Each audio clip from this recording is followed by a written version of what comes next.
Welcome to the second installment of 6 Nights at the L.A Forum. Episode 1 talked about the first two shows, June 21st and 22nd, plus the story behind one famous bootleg. Listen to this, Eddie. It's Thursday, June 23rd, 1977. Just another day at the Continental Hyatt Hotel, whose name changed to Hyatt on Sunset as of 1976. Fun fact, you can see King's Road east of the hotel. This road name is familiar as Swan Song offices were located on 484 King's Road, London. A strange coincidence, it seems. For classic rock fans, this place will always be the Riot House.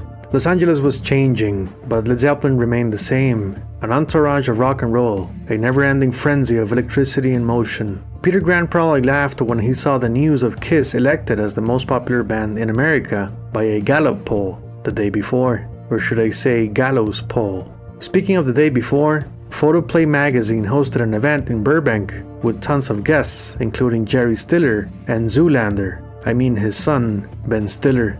Barry Manilow and Abe Vigoda were also present, and of course, there was a guy wearing a Darth Vader costume who was a popular character at the party. He probably used the dark side of the Force to score some action later on, and maybe show his lightsaber to you get the idea, right? Dick Clark was not the host of the party, but just another guest, enjoying the celebrity lifestyle. Also in LA at the time was Ritchie Blackmore's Rainbow, rehearsing for their upcoming European tour, while adding the finishing touches on their third album, Long Live Rock and Roll, which would see the light of day in 1978.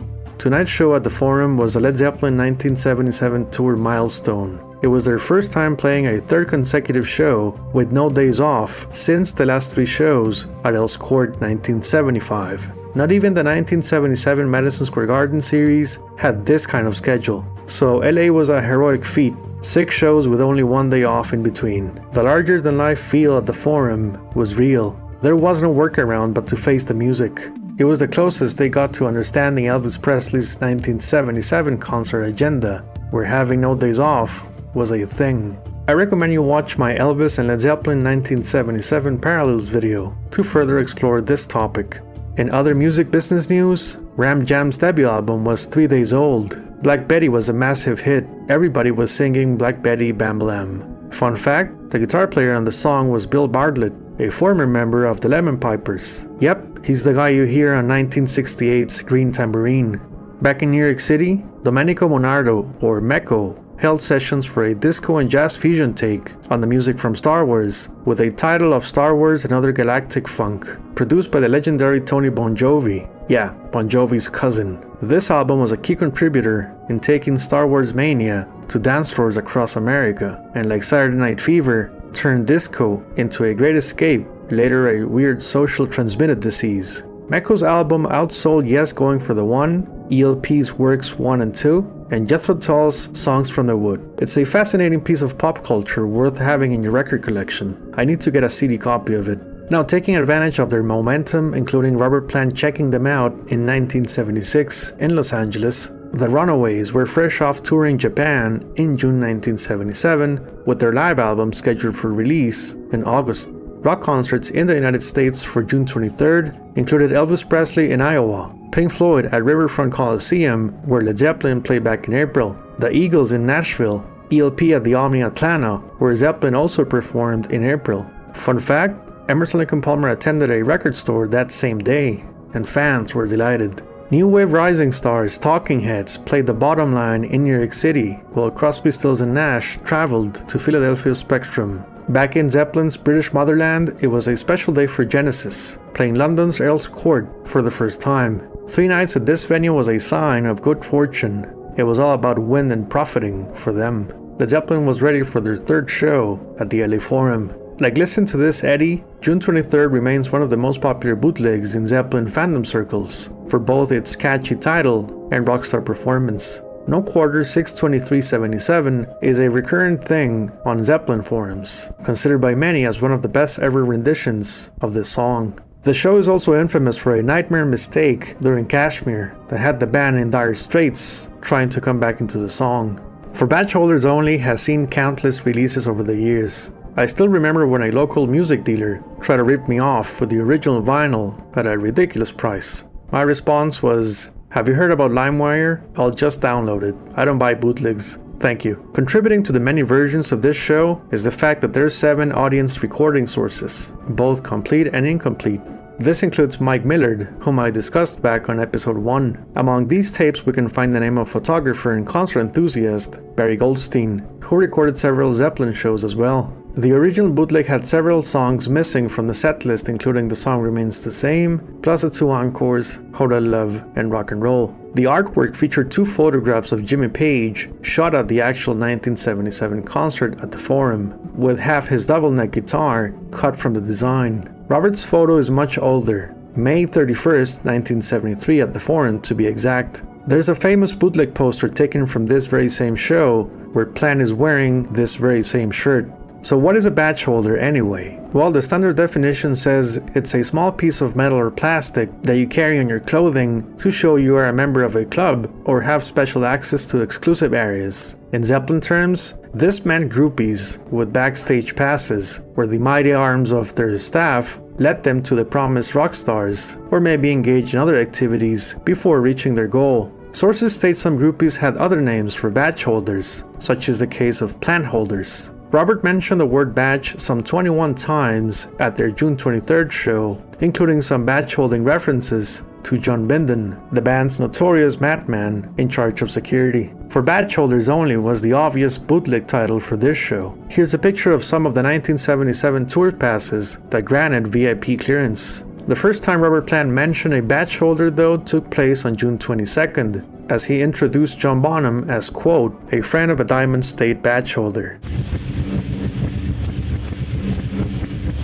Now let's talk about a very special guest for June 23rd. None other than The Who's Keith Moon joined the band on 3 songs. He surprised everyone by jumping on stage during John Bonham's drum solo. Sources state that he was drunk, but random behavior was kind of expected of Moon. He came back playing timpani drums for the encores, Holy Love and Rock and Roll. While Led Zeppelin certainly enjoyed his presence, their old friend faced his own share of personal turmoil. His life was in troubled waters. The Who's by Numbers tour ran from October 1975 through October 1976. That's almost an entire year on the road with 79 shows in total. While the box office numbers were in the $6.5 million range, their last 2 studio albums sold a third of what Who's Next scored, and Keith Moon became dangerously erratic on and off the stage. Keith's solo album 2 Sides of the Moon, released in March 1975, was a flop and was destroyed by the critics despite many prominent guest stars including Ringo Starr on drums and Harry Nilsson on vocals. The Who played their last show of the tour on October 21st, 1976 at Maple Leaf Gardens, Toronto, the very same day Led Zeppelin attended the L.A premiere for The Song Remains the Same at the Fox Theater. Keith Moon's finances were in bad shape. His band's downtime away from the road threatened his sanity. Like any human, he had his demons and seemed unable to handle these properly. Described by some as an attention seeker with a Peter Pan syndrome, it seemed Moon's days were numbered. By June 1977, Keith had lived in Los Angeles for a while, and the personal lifestyle choices were unhealthy to say the least. Moon was just 3 months away from recording his last studio album with The Who, which put them back on the map. Who Are You remains the band's 3rd best-selling title. Now, the parallels of his death are strangely similar to John Bonham. Both men died in September, and both at age 32. Both finished recording their last studio albums with their respective bands in 1978, and both died in a building where someone else had passed away in bizarre circumstances. This low-resolution picture of Bonzo hugging Keith is heartbreaking and foretelling of a tragic future. Moon and Bonham, the engines and souls of their bands, were to be no more. Moon had 1 year and 2 months left on his story. For all the public hate Pete Townsend has expressed on Led Zeppelin, I think Moon's guest spot on June 23rd speaks of the power of music. 2 drumming legends were mirrors of their crazy ways, and in the process, were part of the soundtrack of a generation. As it is now tradition on these concert retrospective series, let's talk about the band's wardrobe. While Plant and Jones used their average tour selections, Bonzo chose a black long sleeve shirt with a red Swan Song logo. I need to get one of these. It looks really cool. He also wore what seemed to be either 1977 Kmart track sneakers or Nike Elites. Jimmy Page wore his white poppy dragon suit, but received a special gift in the ways of a rose jacket, which he used on the show's encores only. This design seems to be an updated version of Page's Matador jacket from 1973, with custom add-ons including the Zozo symbol. I say this is one of his best outfits ever. A badass piece of rock history that channeled his 1973 guitar prime back to the Forum. He never used it again past this concert. Fun fact, it seems Steve Vai's 1990s Whitesnake outfit was inspired by this. You be the judge. So let's go back to Thursday, June 23rd, 1977, as Led Zeppelin played their third night at the Forum. Jimmy Page had guitar strap issues, which forced him to sit down on the drum riser midway through The Song Remains the Same, thus why they didn't play the Rovers intro right after the opening number, so Page could get some guitar tech assistance. Setlist for the evening was pretty much the standard choice except Trample Underfoot, making its first appearance on their 6-show series, placed right after Kashmir for some reason, with Jimmy Page switching his Danelectro for the Les Paul sound. June 23, 1977 saw Betty Davis attend a record shop in West Hollywood to sign copies of her most recent album, Miss Betty Davis. The dude himself, Jeff Bridges, went to the grand opening of a Beverly Hills boutique, and we don't know if he hated the f***ing Eagles back then. Let's go to the Forum. Enjoy the show.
One's for a friend of ours called John Reed. It's all about the L.A. Queens.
Pleasure to be back for the third night, but how weak the mortal frame.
dedicate this song to perhaps one of the biggest dreamers in the world.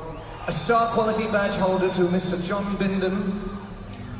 He of the plonk. Oh, darling, darling, darling. Oh, wow.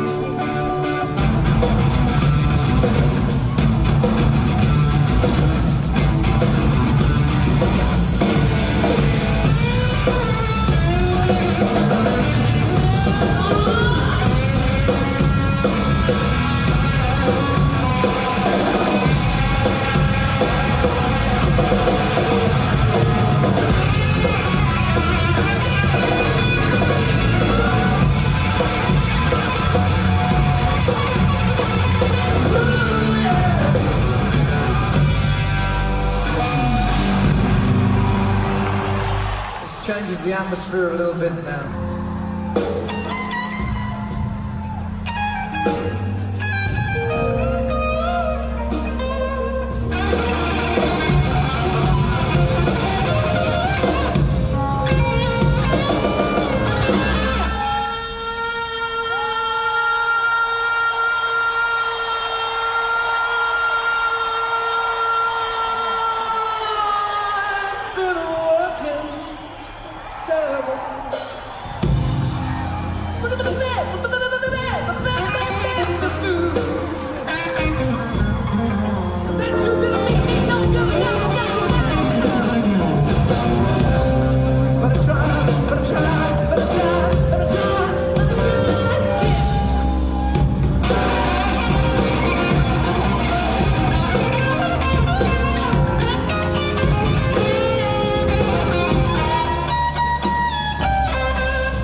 I'm down.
John Paul Jones, grand piano loony.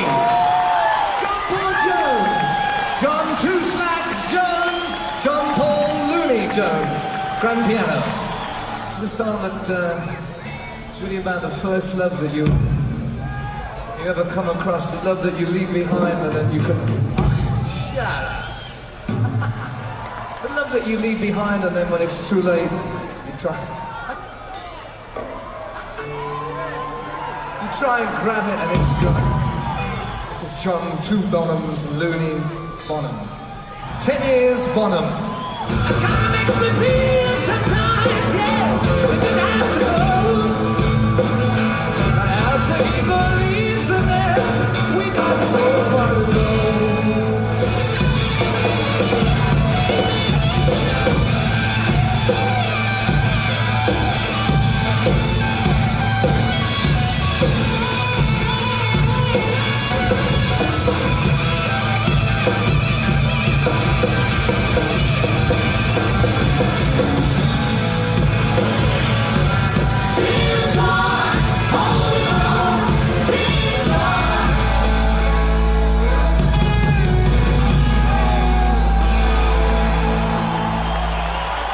At this point in the proceedings, you can see why we carry such a large crew of people with us, because 6 of the 50 people are now on stage. The other 44 are with the young ladies in the dressing room. Along, of course, with Peter Grant, who doesn't have his badge holder here tonight. Tonight's word in the concert is badge. If you are a badge holder of a rock star, you are somebody to be reckoned with. Are you a badge holder? Are you badge holders? John Bonham knows about badge holders, don't you, John? He's got a badge holder in the audience. Long blonde hair.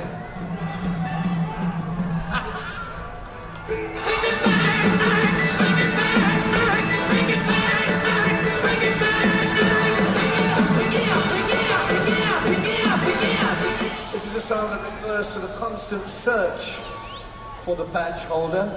In fact, sorry, Raymond comes from Scotland, you know, it's like Alabama.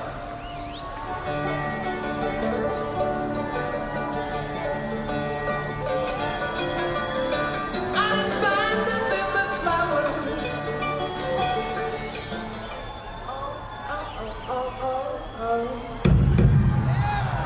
And this is a song about a sort of a marital situation that occurred in the Midlands of England. Shut up, Bonzo.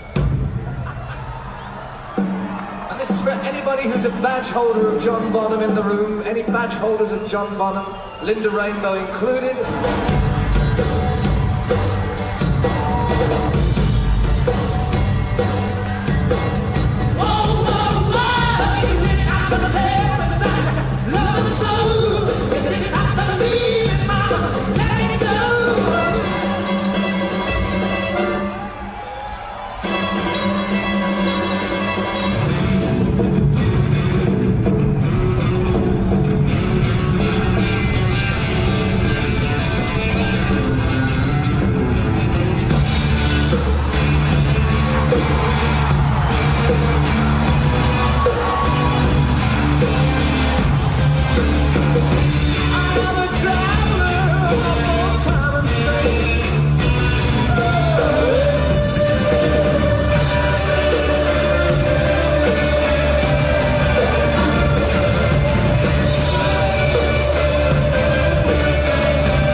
out of 10. Right now it's that time of the night where we'd like to talk about badge holders, because the next song, oh no, we're going to change the program. But we can still have a look at a badge holder. Can we? Is there anybody on the spotlights who can find us a badge holder? We're going to change the program and dedicate the next piece to the automobile industry.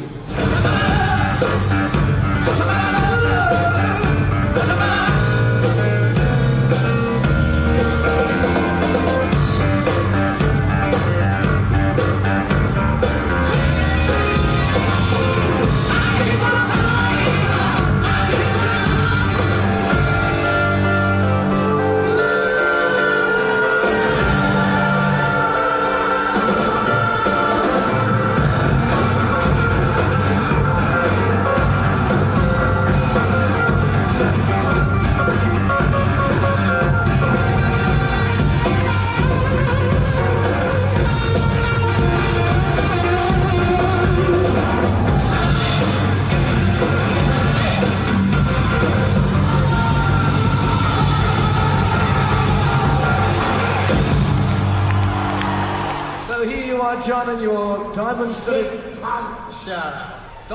badge holding time. It's John Bonham over the top!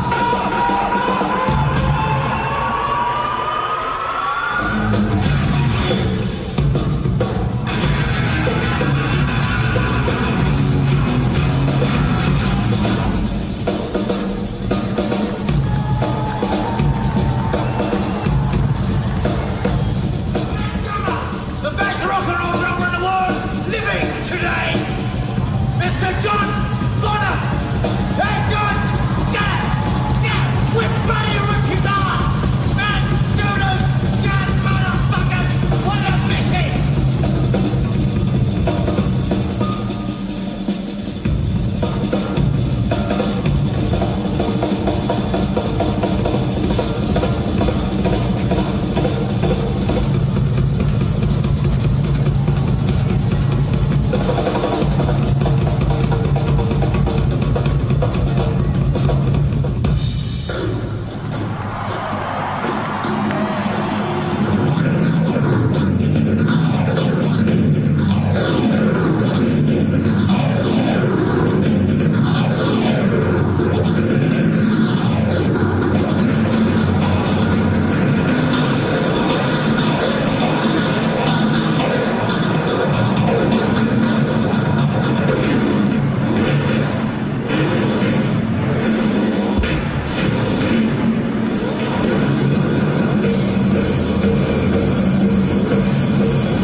Mr. Keith Moon, the Dynamic Loonies, Keith Moon.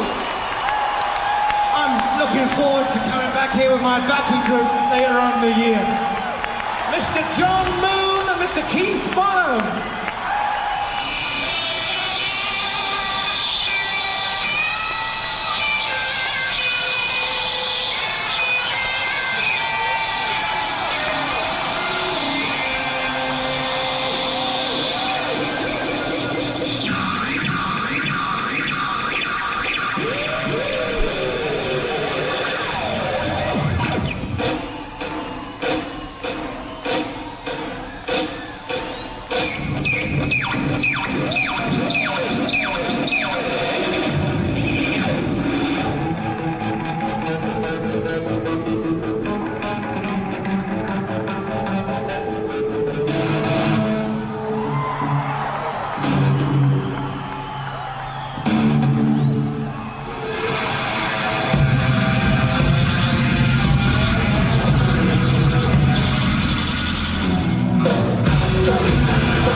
Jones, Jimmy Page, and myself. Good night. Ladies and gentlemen, rock and roll has got like very few interpreters. There are very few people that can actually come up and tell you what rock and roll's all about. But, I want everybody to let's get together to the fact is, these people can sing, these people can do it. I mean, I'm just a fucking drummer. Not a word. Ladies and gentlemen, we'd like to do Keith Moon!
Good night.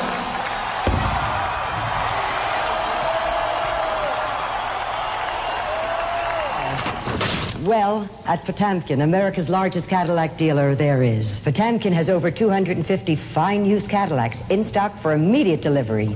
And you can find great previously owned Coupe de Villes and Sedan de Villes for under $5,000.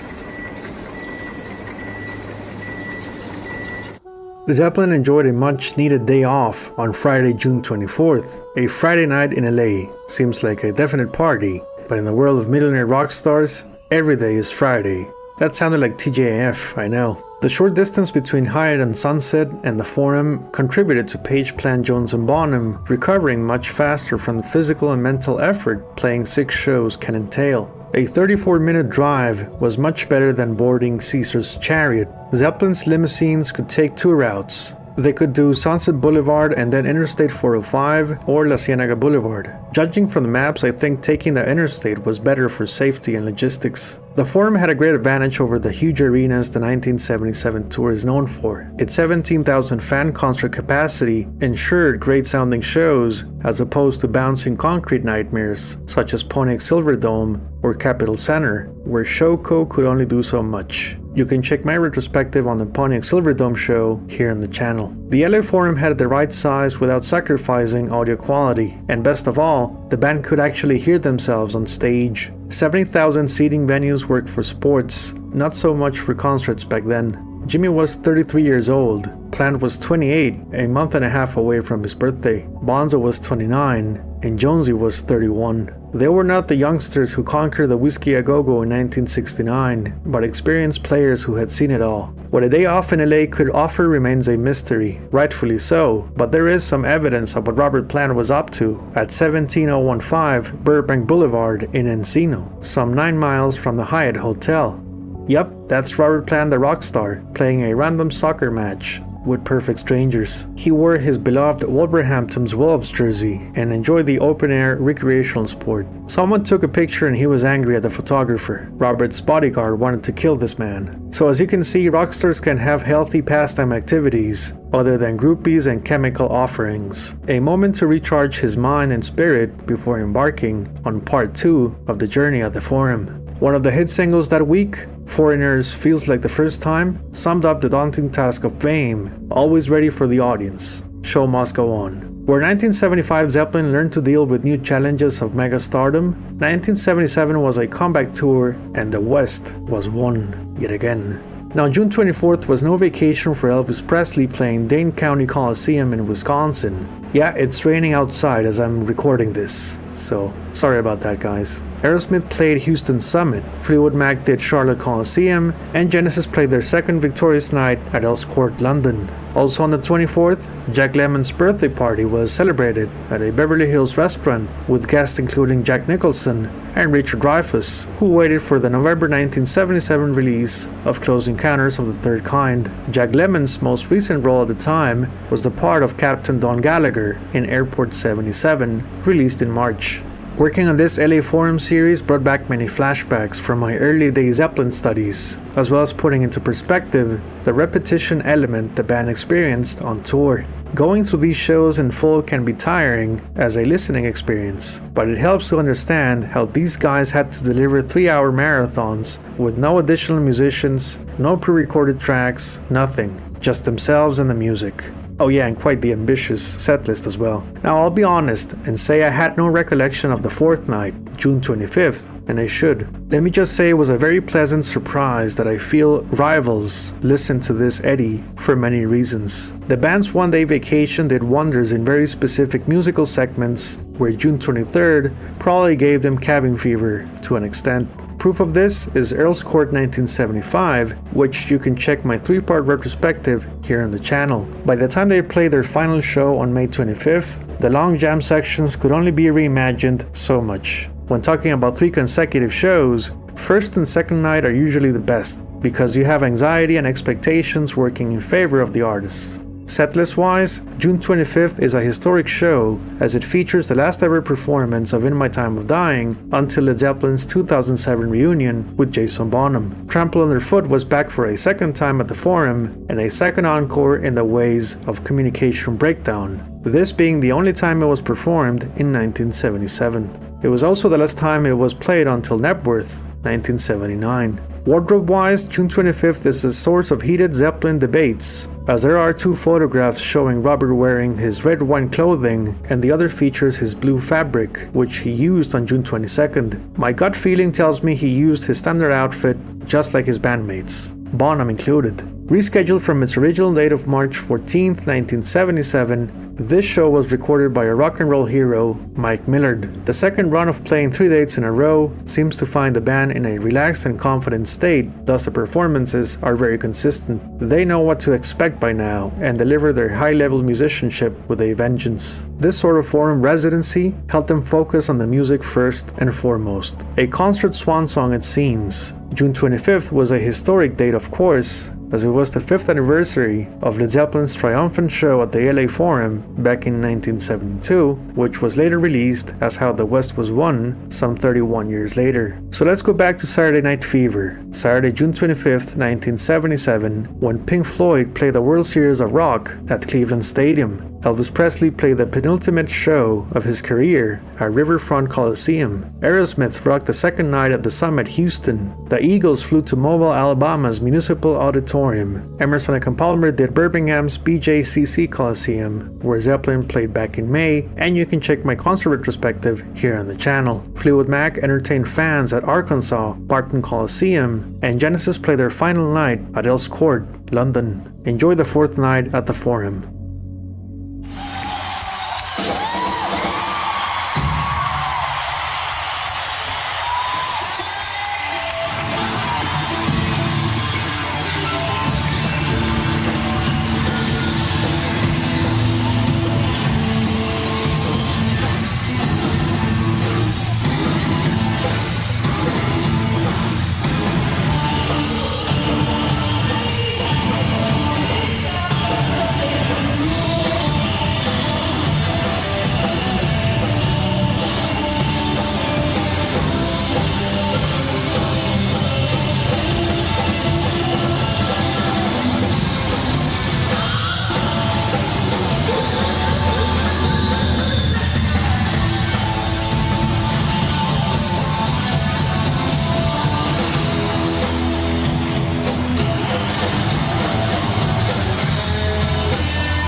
applause for knowing what day it is. That's a pretty good start to a concert. Right, tonight is the night, it's the celebratory night for the annual general meeting of all the LA badge holders. It's a very important night for badge holding. Badge holding.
We've managed to get one day off in the last 7 days. Being a little more rested than we were before, we intend to try and put as much gusto as possible into a Saturday night.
wings tonight that we haven't quite got the spotlight trained on yet, but she's in the wings.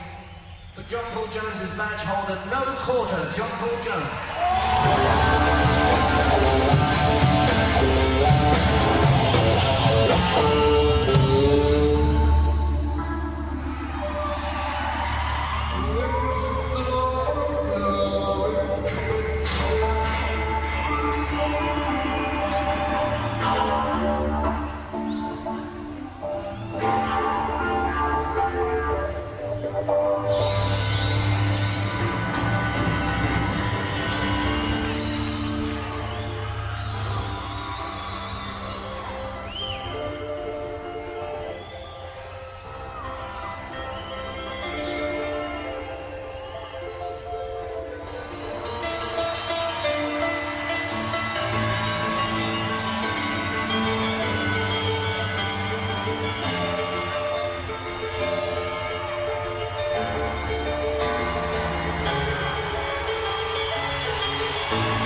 John Golden Badge Jones. John Paul Jones. John?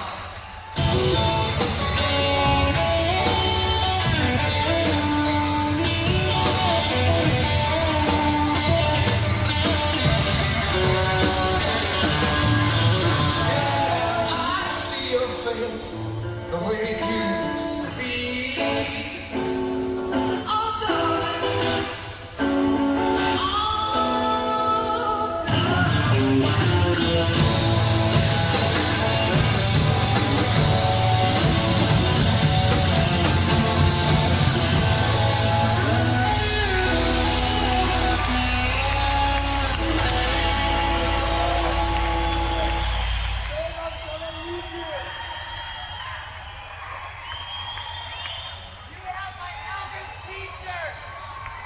John Henry Heineken Bonham. Got trouble with your nose, John?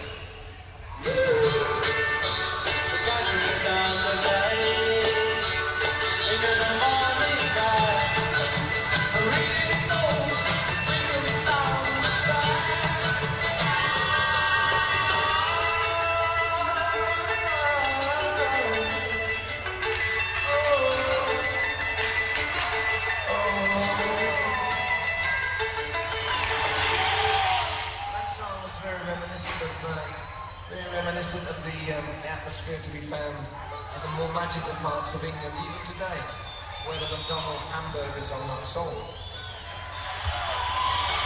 To find chances on a big jet plane, give a little ticket that they all are the same.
Led Zeppelin. A man who is constantly asleep. John Heineken Bonham, over the top!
saying.